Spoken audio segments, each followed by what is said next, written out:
Hello everyone, this is Dhirendra Gupta and you are watching me and your channel. तो आज मैं आप सबको क्लास 10th के फिजिक्स में रिफ्रैक्शन ऑफ लाइट अर्थात प्रकाश के अपवर्तन चैप्टर के बारे में बताऊंगा। ये जो चैप्टर में आज जो है बताएंगे, मुख्य रूप से प्रकाश के अपवर्तन से संबंधित हमारे दैनिक जीवन में क्या महत्व है इसके बारे में जानेंगे आज। और आज जाना लेंस में किस प्रकार के प्रतिबिंब बनते हैं, और साथ में विभिन्न प्रकार के प्रतिबिंब जो बनाते हैं लेंस में, तो उसका किस कार्य में इस्तेमाल होता है, यानी लेंस का उत्तल लेंस और अवतल लेंस का हमारे किस किस काम में आता है, कहाँ कहाँ इसका इस्तेमाल होता है। और साथ में आज चिन्ह परिपाटिका के बारे में जानेंगे। चिन्ह परिपाटी के माध्यम से ही हम आंकिक के प्रश्नों को हल करते हैं, और UVF का जो है चिन्ह क्या होता है, H1 H2 का चिन्ह क्या होता है, तो इसके बारे में आज जानेंगे। ठीक है, उत्तल लेंस अवतल लेंस दोनों में कैसे चिन्ह का निर्धारण करते हैं ताकि आंकिक के प्रश्नों को हल करना बहुत ही आसान हो जाए। ठीक है, तो सबसे पहले जानते हैं प्रकाश के अपवर्तन का हमारे दैनिक जीवन में क्या महत्व है। ठीक है, और जो भी स्टूडेंट आज फर्स्ट डे क्लास अटेंड कर रहे होंगे, ठीक है, तो चैनल को सब्सक्राइब कर लेंगे ताकि नेक्स्ट वीडियो उनको तुरंत मिल जाए। और अब आगे बढ़ते हैं। तो प्रकाश के अपवर्तन से संबंधित हमारे दैनिक जीवन में बहुत सारे इस्तेमाल हुए हैं। पिछले क्लास में बता चुके हैं कि प्रकाश के अपवर्तन की घटना के कारण हमें क्या दिखाई देता है। ग्लास में यदि पानी से भरी हुई ग्लास है, उसमें पेंसिल रखते हैं तो वो बुरी मालूम पड़ती है। नदी तालाब में यदि हम कोई छड़ को या कोई बम्बू स्टिक को डालते हैं तो वहाँ क्या होता है, वह भी टेढ़ा दिखाई देता है। और ऐसी घटनाएं और भी है, जैसे हमारे जब हम किसी ग्लास के पेंदी तलहटी में एक सिक्का कॉइन गिरा देते हैं तो वह उठा हुआ मालूम पड़ता है। बाल्टी या कोई जल का पात्र है, उसके तलहटी पेंदी जो दिखाई देती है थोड़ा ऊपर उठी मालूम पड़ती है, जिससे उसकी गहराई कम मालूम पड़ती है। ये सब बातें तो जान चुके हैं। साथ में एक बात को नोटिस किए होंगे सभी कि जब हम लोग मार्केट जाते हैं तो एक खास चीज को देखते हैं। जब किसी होटल या रेस्टोरेंट जाते हैं तो वहां पर एक चीज को अच्छी तरह से देखे होंगे, लेकिन यदि ध्यान दिए होंगे तो ठीक है, नहीं तो हम उस पर फोकस करते हैं। ठीक है, तो उसके जो काउंटर होते हैं, रैक होते हैं, उसके ऊपर में एक डब्बा रखा होता है। बड़े बड़े होटल रेस्टोरेंट में भी होता है और छोटे दुकान वाले भी ऐसा काम करते हैं कि वो अपने रैक के ऊपर में एक रख देते हैं रसगुल्ले का डब्बा, जबकि उसके दुकान में सब चीज को रखने के लिए पर्याप्त जगह है। फिर भी वो ऐसा क्यों करते हैं कि ऊपर में क्यों रख देते हैं एक बार ऐसा, तो इसका कारण भी जानना है। ठीक है, तो इसका कारण भी है, प्रकाश के अपवर्तन की घटना से ही इसका भी संबंध है। प्रकाश के अपवर्तन का वो लाभ उठाते हैं और कस्टमर को एक प्रकार का चकमा देने की कोशिश करते हैं। तो इसके लिए वो ऐसा करते हैं कि वो डब्बे को रखते हैं आगे। क्यों? अब इसका प्रयोग भी करके आप देख सकते हैं। कोई एक बाल्टी ले लेंगे, ठीक है, और बाल्टी के अंदर कोई भी एक फल ले सकते हैं और उसको डाल देंगे अंदर में, तो मालूम पड़ेगा जो पूरा तैरे वो ऐसा फल को नहीं लेना है। और उसको देखेंगे जब पानी के अंदर डालते हैं तो उसका आकार बड़ा हुआ दिखाई देता है। तो यही घटना है उसमें भी। प्रकाश के अपवर्तन के कारण क्या होता है, उसका आभासी प्रतिबिंब हमें दिखाई देने लगता है। जो रस में डूबा हुआ रसगुल्ला होता है वह जो साइज का होता है उससे काफी बड़ा आकार में हमें बाहर से दिखता है।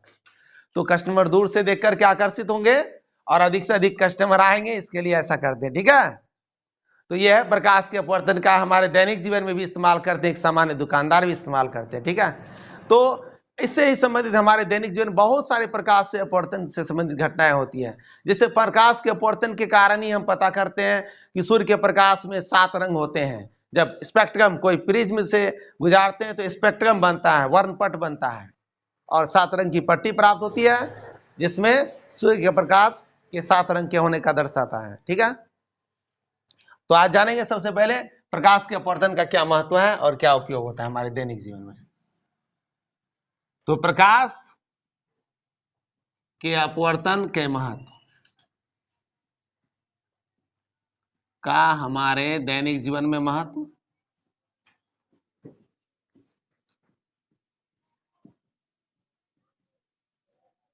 तो दैनिक जीवन में महत्व को जानते हैं सबसे पहले कि हमारे दैनिक जीवन में क्या इस्तेमाल करते हैं प्रकाश के अपवर्तन का। तो प्रकाश के अपवर्तन के कई उपयोग करते हैं हम लोग। जैसे में पानी से भरी हुई बाल्टी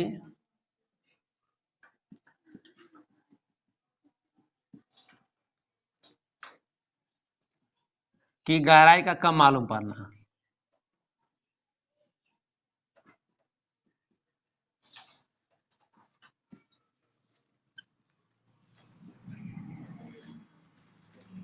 दूसरे हम लोग देखते हैं कि पानी में रखा हुआ सिक्का उठा हुआ मालूम पड़ता है।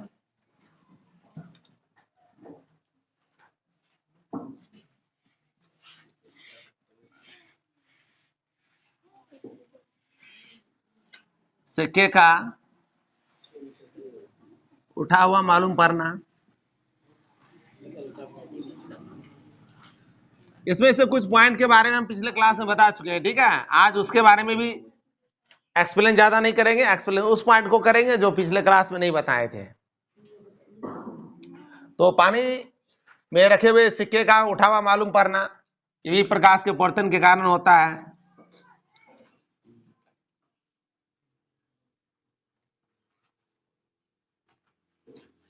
पानी में आधी डूबी हुई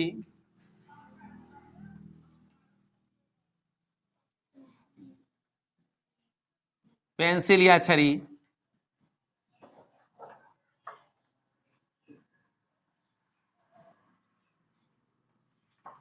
मुड़ा हुआ मालूम पड़ना।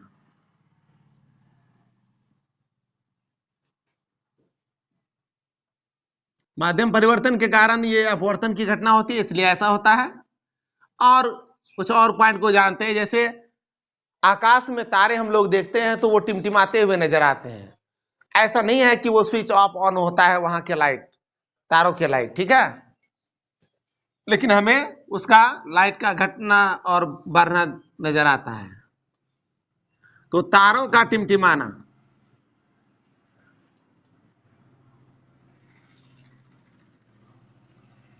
यह भी प्रकाश के अपवर्तन के कारण होता है।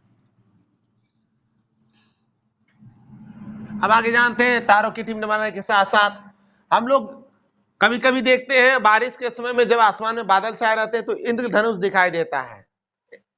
तो वो जो रेनबो देखते हैं वह भी प्रकाश के अपवर्तन के कारण बनता है। जलवाष्प के बूंदों में प्रकाश के अपवर्तन के कारण होता है। तो इंद्रधनुष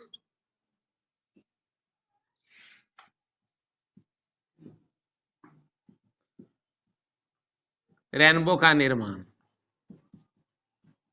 प्रकाश के अपवर्तन के कारण होता है। और प्रकाश के अपवर्तन का इस तरह से हमारे दैनिक जीवन में बहुत सारे उपयोग हैं। कुछ उपयोग तो हम बताएं जो सामान्यतः व्यवहारिक करते हैं, उनको एग्जाम्पल में नहीं ले रहे हैं, ठीक है। तो मुख्य रूप से इनको जान लें अच्छी तरह से कि ये सभी प्रकाश के अपवर्तन के कारण होता है। अब लेंस के उपयोग के बारे में जानेंगे।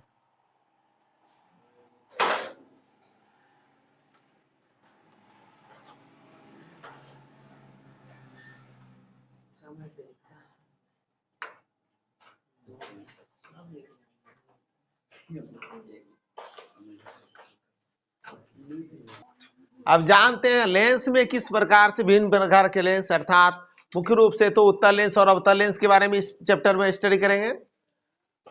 तो उत्तल और अवतल लेंस में हम लोग किस प्रकार से उसका इस्तेमाल करते हैं, किन किन कार्यों में इन लेंसों का इस्तेमाल करते हैं, तो उसके बारे में जानते हैं। तो लेंस का प्रयोग जानते हैं। सबसे पहले जानते हैं उत्तल लेंस के उपयोग के बारे में। उत्तल लेंस, कॉन्वेक्स लेंस का क्या यूज होता है उसके बारे में जानते हैं, ठीक है। तो उत्तल लेंस का प्रयोग किस कार्य में होता है उसको देखते हैं। सबसे पहले जान लें उत्तल लेंस का इस्तेमाल जो करते हैं हम लोग सामान्यतः, सबसे फर्स्ट जान लें कि हमारे आंखों में जो लेंस लगा हुआ है, हमारे नेत्र में, मानव नेत्र में जो लेंस लगा हुआ है वह तो उत्तल लेंस है। तो मानव नेत्र में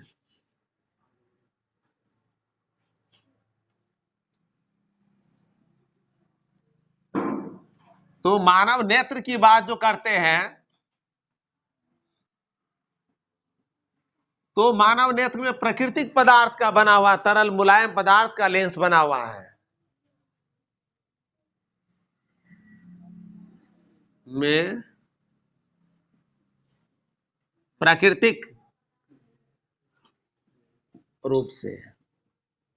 तो प्राकृतिक रूप से इसका इस्तेमाल हुआ है उत्तल लेंस का हमारे नेत्र में। अब जानते हैं हम लोग किस कार्य में इस्तेमाल करते हैं। तो हम लोग इसका इस्तेमाल करते हैं कैमरे में। कैमरे में हम लोग लगा देते हैं उत्तल लेंस को। तीसरा है टेलीस्कोप में, दूरबीन में, दूरबीन में इस्तेमाल करते हैं इसका। चौथा इस्तेमाल इसका करते हैं हम लोग, कभी कभी ऐसा होता है कि किसी व्यक्ति को जो है दृष्टि दोष हो जाता है। तो जब दूर दृष्टि दोष होता है, दीर्घ दृष्टि दोष, ठीक है, तो उस परिस्थिति में उसके निवारण के लिए भी उपयुक्त फोकस दूरी के उसके उत्तल लेंस का इस्तेमाल करते हैं। ठीक है, तो दूर दृष्टि दोष को दूर करने में,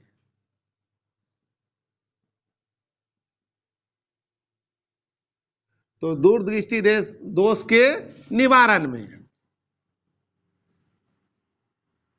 यह इस्तेमाल होता है मुख्य रूप से उत्तल लेंस का। अब उत्तल लेंस का और भी कई कार्यों में इस्तेमाल करते हैं। जब भी जहां भी प्रकाश किरणों को एक जगह पर अभिसरित करना हो, एक जगह इकट्ठा करना हो, जैसे सोलर कुकर में भी प्रकाश किरणों को एक जगह जमा करने के लिए इसका इस्तेमाल करते हैं, सोलर कुकर में। तो यह है उत्तल लेंस के प्रयोग। अब जानते हैं अवतल लेंस का काम क्या। अवतल लेंस का काम है मुख्य अक्ष के समांतर आने वाली किरणों को अपवर्तन के बाद अपसरित कर देना, अर्थात फैला देना। तो फैला देने की घटना होती है, तो इसका अवतल लेंस का किस कार्य में इस्तेमाल होता है उसको देखते हैं। अवतल लेंस का प्रयोग, तो अवतल लेंस का मुख्य रूप से प्रयोग करते हैं, जैसे दृष्टि दोष के निवारण में दूर दृष्टि दोष के लिए उत्तल लेंस प्रयोग किए हैं, उसी प्रकार से इसमें इस्तेमाल करते हैं निकट दृष्टि दोष के निवारण में। किस प्रकार से निवारण करने के लिए इस्तेमाल करते हैं, ये नेक्स्ट चैप्टर में समझेंगे अच्छी तरह से विस्तार से।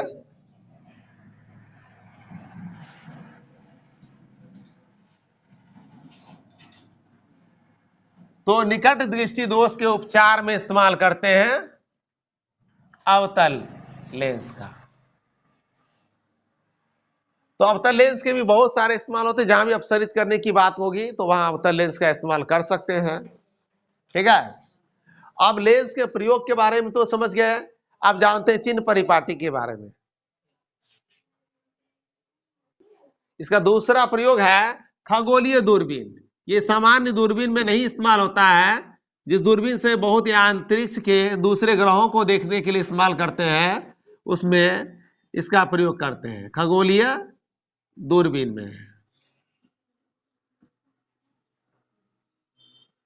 तो खगोलीय दूरबीन में, टेलीस्कोप में इस्तेमाल करते हैं इस अवतल लेंस का। अब लेंसों के लिए चिन्ह परिपाटी के बारे में जानते हैं। लेंसों के लिए क्या चिन्ह परिपाटी है, तो दोनों लेंस के लिए अलग अलग होंगे UV-F का मान। तो चिन्ह परिपाटिका का इस्तेमाल क्यों करते हैं, इसके UV-F, H1, H2 प्रतिबिंब की ऊंचाई, वस्तु की ऊंचाई के चिन्ह को निर्धारित करने के लिए इसका इस्तेमाल करते हैं। तो सबसे पहले एक उत्तल लेंस इधर बना देते हैं दाईं तरफ, अवतल लेंस, और बाएं, तो ये एक लेंस का निर्माण करते हैं और उसमें प्रतिबिंब का निर्माण करके अच्छी तरह समझ ले चिन्ह परिपाटिका कैसे बनाई जाती है। ठीक है, वो हो गया ऑप्टिकल सेंटर F1, ये F2, F1, 2F1, F2, और इधर हो गया 2F2। एक वस्तु को रखते हैं और प्रतिबिंब बनाते हैं। मुख्य अक्ष के समांतर आने वाली F2 से गुजरती है। दूसरी किरण प्रकाश केंद्र से लेते हैं, और ये इस तरह से बन रही है प्रतिबिंब। ये भी वस्तु है, A1 B1 प्रतिबिंब है। वस्तु की ऊंचाई को h और h1 लेते हैं इसमें, प्रतिबिंब की ऊंचाई को। अब जान लें, प्रकाश केंद्र से द्वितीय मुख्य फोकस यानी F2 की दूरी को कहते हैं फोकस दूरी, F हो गया। और ए भी वस्तु है, तो बाईं तरफ वस्तु रखते हैं हमेशा, प्रकाश केंद्र से ही बाईं तरफ की दूरी जो वस्तु जहां है वहां तक की दूरी को लेते हैं, तो वो हो गया u। अब प्रतिबिंब जिधर बनेगा उस तरफ प्रकाश केंद्र से दूरी मापेंगे, तो ये दूरी है b प्रकाश केंद्र से। लेंस के दूसरे तरफ बन रहा है, यानी वस्तु के आगे सामने बन रहा है प्रतिबिंब, इसलिए है। तो u भी f हो गया h1। अब जानते हैं चिन्ह परिपाटिका में इसको कैसे डालते हैं, तो इस तरह से इसको एक क्रॉस करते हैं, x और इसको मान ले y अक्ष, जो प्रधान अक्ष है इसे ही मान लेते हैं x अक्ष और ये है y अक्ष, ठीक है। अब x y अक्ष तो अच्छी तरह पता है, और ग्राफ खींचने के लिए मैथ में अच्छी तरह से पता होगा कि किस तरह से इसमें हम प्लस दाईं तरफ लेते हैं, बाईं तरफ माइनस, ऊपर प्लस और नीचे माइनस का अंक देते हैं। तो इस तरह से पहला चतुर्थांश है, और इसमें इस दिशा में यदि दूरी मापते हैं ऊपर की ओर तो ये प्लस होता है, नीचे की दिशा में दूरी मापते हैं तो माइनस आता है, और यदि इस दूरी को मापते हैं दाईं ओर तो आता है प्लस, और बाईं ओर दूरी मापते हैं तो आता है माइनस, ठीक है। इस आधार पे इसके चिन्ह का निर्धारण कर लेंगे, और अब देखते हैं, पहले इसके चिन्ह का निर्धारण कर देते हैं, फिर उसके बाद अवतल में विचार करेंगे, ठीक है।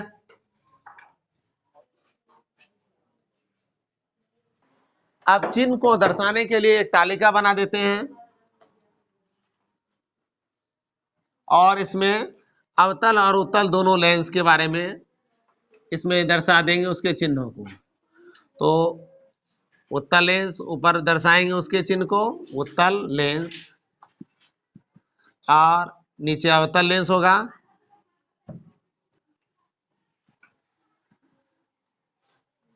और ये ऊपर में मान दे रहे हैं,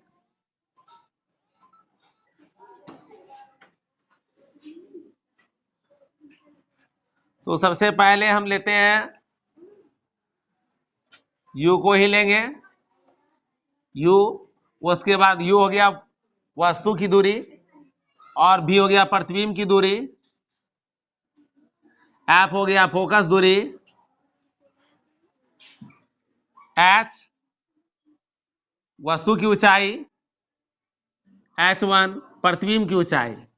इस तरह से इनके चिन्ह को दर्शाएंगे। अब चिन्ह कैसे दर्शाते हैं, और कौन सा प्लस होगा कौन सा माइनस होगा इसके अब देखें, ये दूरी जो है फोकस दूरी, पहले u के बारे में बात करते हैं तो हमेशा वस्तु बाईं तरफ रखते हैं, इसलिए ये देख लें बाईं तरफ के लिए क्या चिन्ह है, माइनस। अब फोकस दूरी क्या है, दाईं तरफ एरो बता रहा है, फोकस दूरी लेंस के प्रकाश केंद्र से दाईं ओर मापते हैं, इसलिए फोकस दूरी भी माइनस।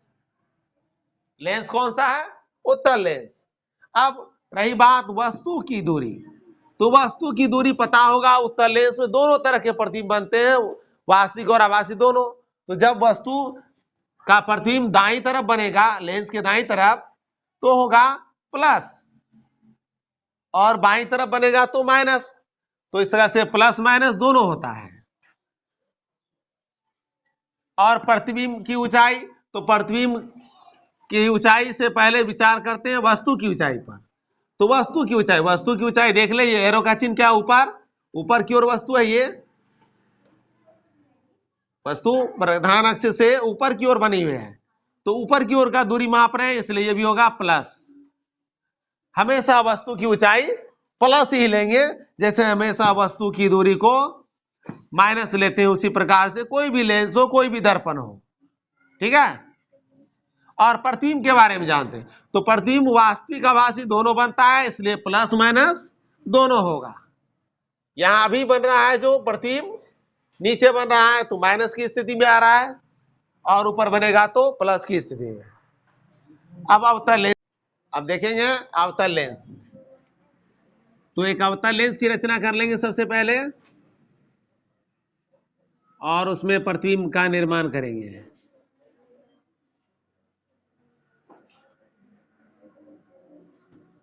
तो अवतल लेंस में जो होता है F2 होता है बाईं तरफ, तो F2 हो गया बाईं तरफ, ठीक है, और F1 दाईं तरफ होता है।